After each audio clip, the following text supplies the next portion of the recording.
নমস্কার বন্ধুরা, রামতুর ছাদ বাগানের পক্ষ থেকে আপনাদেরকে স্বাগত। প্রতিদিনের অভ্যাস মতো আজও আমি রাতে বাড়ি ফিরে আমি এবং আমার মিসেস উম, রাত ছাদে যাই। ছাদে গিয়ে বুঝতে পারি যে কি ঘটনা ঘটে গেছে। তার মানে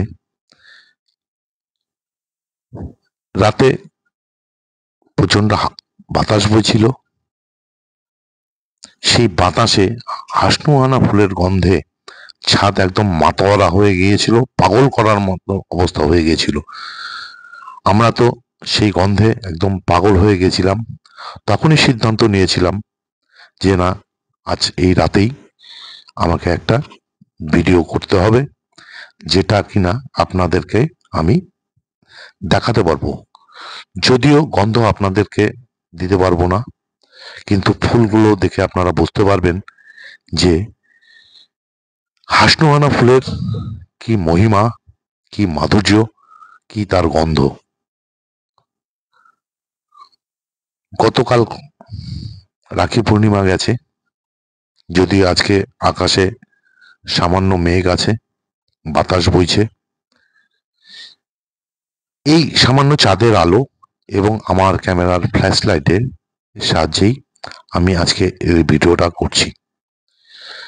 হাসনোয়ানা ফুলের গন্ধ যে কি পাগল করা গন্ধ, তার জন্য একটা কথা, আমি যেটাকে বাজে কথা বলি, প্রচলিত আছে।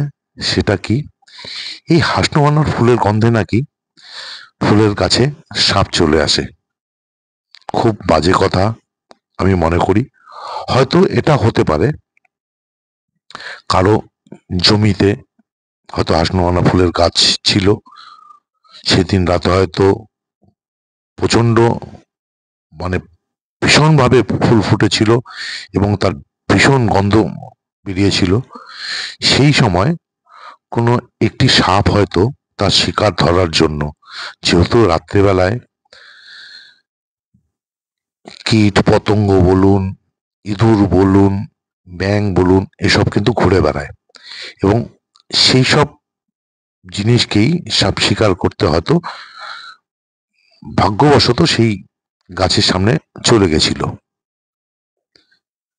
সেই জিনিসটাই যিনি দেখেছিলেন হয়তো তিনি ভেবেছিলেন যে এই হাসনোয়ানার গন্ধে সাপ চলে এসেছে। কিন্তু খুব বাজে কথা। সাপের ঘ্রাণ শক্তি বলতে কিছু নেই। যারা সর্প বিশারদ তাদের কাছ থেকেই জানা। সুতরাং যার জন্য হয় কি, এই হাসনোয়ানা ফুলের গাছ অনেকে লাগাতে চায় না সাপের ভয়ে। আমার কাছে যে ৩টি হাসনোয়ানা ফুলের গাছ আপনারা দেখতে পাচ্ছেন, আমি কিন্তু আজ পর্যন্ত এই জিনিসটি আজ পর্যন্ত আমার চোখে পড়েনি। তাই আমি এই বিষয়টা কি বাজে কথাই বলছি। হাসনোয়ানা ফুলকে নাইট অফ কুইন, মানে রাতের রানী বলা হয়। কেন বলা হয়? প্রচুর তো ফুল আছে, রজনীগন্ধা আছে, গন্ধরাজ আছে, শিউলি আছে। আমি মনে করি আমার বাগানে যে এত গন্ধযুক্ত ফুল আছে বিভিন্ন প্রজাতির, বিভিন্ন ধরনের, আমার দেখা সেরা গন্ধযুক্ত ফুল হলো এই হাসনোহানা। রজনীগন্ধারও খুব সুন্দর গন্ধ। বিকেল হতে হতেই সারা ছাদ গন্ধে ম করতে থাকে। রাত্রে শিউলি ফুল যখন ফোটে সেই সময় গন্ধে পাগল হয়ে যায় ছাদ। কিন্তু হাসনোহানার গন্ধ কি বলবো আপনাদেরকে, যারা দেখেছেন ওনারাই জানেন, যারা দেখেননি তারা হয়তো বুঝতে পারছেন না যে কি এই ফুল। যাই হোক, কদিন আগেই হাসনোহানা গাছ নিয়ে তার কি পরিচর্যা, তার উপর আমার যে চ্যানেল রামতুর ছাদ বাগান, সেখানে দেওয়া আছে।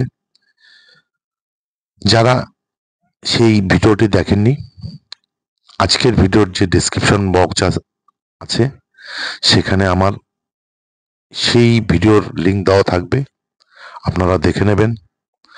আর এই হাসনোয়ানা গাছের কিন্তু আমি প্রতিবারই প্রুনিং করি ফুল হয়ে গেলে।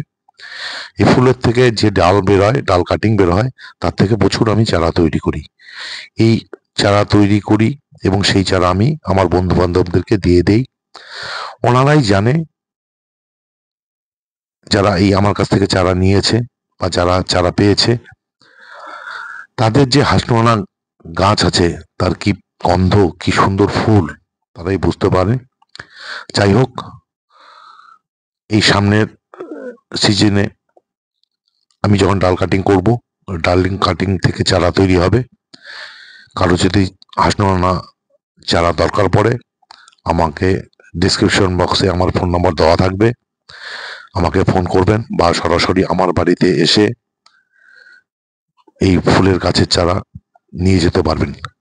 সত্যি কথা বলি আপনাদেরকে একটা, আপনারা যদি গতকালকে আমার ছাদে আসতেন, বুঝতে পারতেন হাসনোয়ানা ফুল কি ধরনের ফুল।